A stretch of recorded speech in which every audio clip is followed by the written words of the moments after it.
Assalamualaikum warahmatullahi wabarakatuh. Perkenalkan, nama saya Kasrawati, Prodi PGSD, mahasiswi STKP Bina Bangsa Lago. Di video kali ini saya akan menjelaskan tentang perbedaan bakat dan minat. Kemudian ada pengertian bakat menurut para ahli. Yang pertama, William B. Mitchell.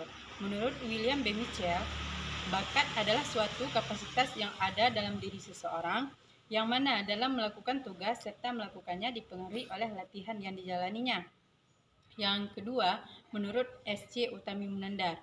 Menurut S.C. Uttaminandar, bakat adalah sebuah kemampuan bawaan dari seseorang yang mana sebagai potensi yang masih perlu untuk dikembangkan lebih lanjut dan dilatih agar dapat mencapai impian yang ingin diwujudkan.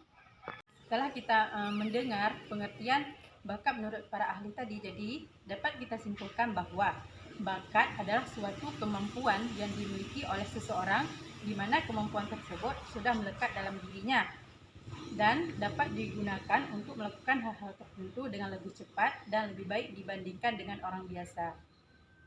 Setiap orang memiliki bakat yang berbeda-beda dan bentuknya sangat beragam. Misalnya seperti bakat musik, menari, melukis, olahraga, dan lain sebagainya. Kemudian bakat dibagi menjadi dua. Yang pertama ada bakat umum. Bakat umum ini merupakan kemampuan dimiliki semua orang. Namun hal tersebut akan menjadi hal-hal biasa apabila tidak dikembangkan. Contohnya seperti bakat berbicara, berjalan, bergerak, menulis, membaca, dan sebagainya. Yang kedua ada bakat khusus. Bakat khusus ini merupakan kemampuan yang dimiliki oleh orang-orang tertentu saja, tidak semua orang memilikinya. Contohnya seperti mekanik, arsitektur, fotografer, presenter, pengacara, dan lain sebagainya. Yang kedua, pengertian minat. Jadi pengertian minat menurut para ahli, yang pertama menurut Tampu Bolon.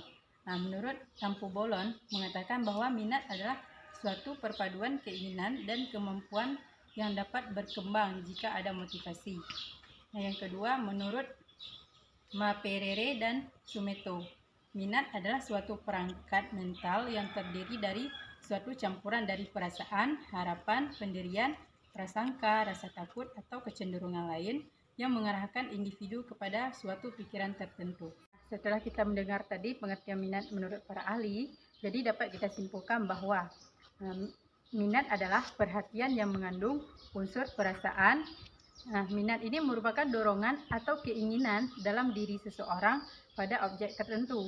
Misalnya, minat terhadap pelajaran, olahraga, atau hobi. Minat bersifat pribadi atau individual. Artinya, setiap orang memiliki minat yang bisa saja berbeda dengan minat orang lain. Dari minat, misalnya, si A memiliki minat tinggi menari karena kakaknya seorang penari. Kemudian, si B memiliki minat terhadap permainan sepak bola karena ayahnya seorang pemain sepak bola. Jadi di sini si A dan si B meminati meminati menari dan sepak bola bukan bawaan lahir melainkan lingkungannya, yakni kakak dan ayahnya. Kemudian ada contohnya lagi.